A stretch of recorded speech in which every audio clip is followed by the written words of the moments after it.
राधे राधे दोस्तों, आज सुनेंगे नवरात्रि प्रथम अध्याय की कथा। तो दोस्तों, कैसे हैं आप लोग? आशा करते होंगे कि आप लोग ठीक होंगे। तो आइए सुनते हैं नवरात्रि की प्रथम अध्याय की कथा। प्राचीन समय में राजा सुरथ नाम के एक प्रजापति और धर्मनिष्ठ राजा थे। वे अपनी प्रजा का पालन पुत्रवत करते थे, लेकिन समय के साथ उनके शत्रुओं ने उन पर आक्रमण कर दिया। युद्ध में राजा सूरथ वीरता से लड़े, फिर भी वे पराजित हो गए। वे अपने राज लौटे, परंतु वहाँ भी उनके मंत्री और सेवक विश्वासघात कर चुके थे। उनका धन, सेना और अधिकार सब कुछ छिन गया। दुखी होकर राजा वन की ओर चले गए।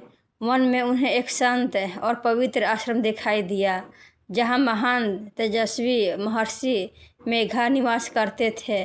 राजा ने उनका सम्मान किया और वहीं रहने लगे। कुछ समय बाद आश्रम में उनकी भेंट समाधि वैश्य नामक एक व्यापारी से हुई। व्यापारी ने बताया कि उसके अपने परिवार, पत्नी, पुत्र और संबंधियों ने धन के लोभ में उसे घर से निकाल दिया, फिर भी उसका मन उन्हीं लोगों की चिंता करता रहता है।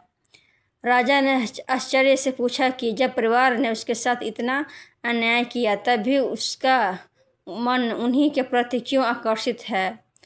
व्यापारी ने कहा कि यही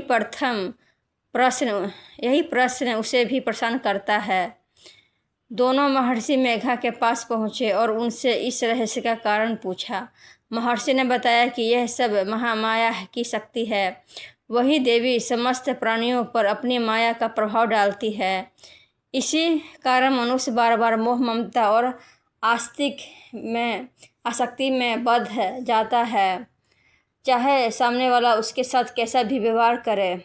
महर्षि ने आगे बताया कि यही आदिशक्ति सृष्टि की रचयिता, पालन और संहार करता है।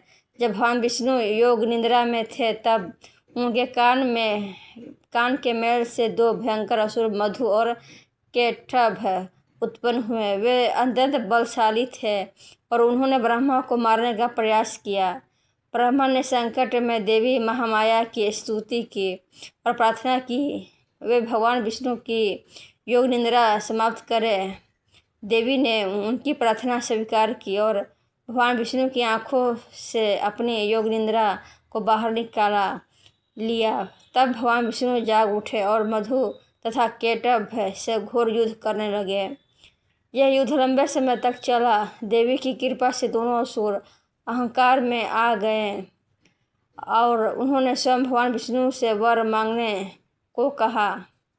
भगवान विष्णु ने कहा कि यदि वे प्रसन्न हैं तो उन्हें अपने हाथों मारे जाने का वर दें। असुरों ने शर्त रखी कि जहाँ पृथ्वी जल से ढकी ना हो, वहीं उनका वध किया जाए। तब भगवान विष्णु ने उन्हें अपनी जांघों पर रखकर अपने सुदर्शन से उनका संहार कर दिया। महर्षि मेघा ने समझाया कि देवी की कृपा से ही देवताओं की रक्षा होती है और अधर्म का नाश होता है। वही शक्ति ज्ञान देती है, मोह उत्पन्न करती है और समय आने पर उसी मोह से मुक्ति का प्रदान करती है। राजा सुरथ और समाधि वैश्य ने यह कथा सुनकर देवी की उपासना का निश्चय किया। उन्होंने कठोर तप, जप और भक्ति से आदिशक्ति की आराधना की।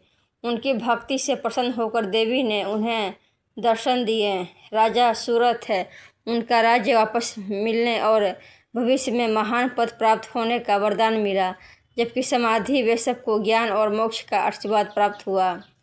प्रथम अध्याय का संदेश। इस अध्याय का मुख्य संदेश यह है कि संसार का मोह और ममता देवी महामाया की शक्ति से उत्पन्न होते हैं। मनुष्य को भक्ति, विवेक और देवी की कृपा से ही इस मोह से मुक्ति मिलती है। देवी दुर्गा धर्म की रक्षा करती है, अधर्म का नाश करती है और अपने भक्तों को शक्ति, वृद्धि, साहस तथा अंत मोक्ष प्रदान करती है।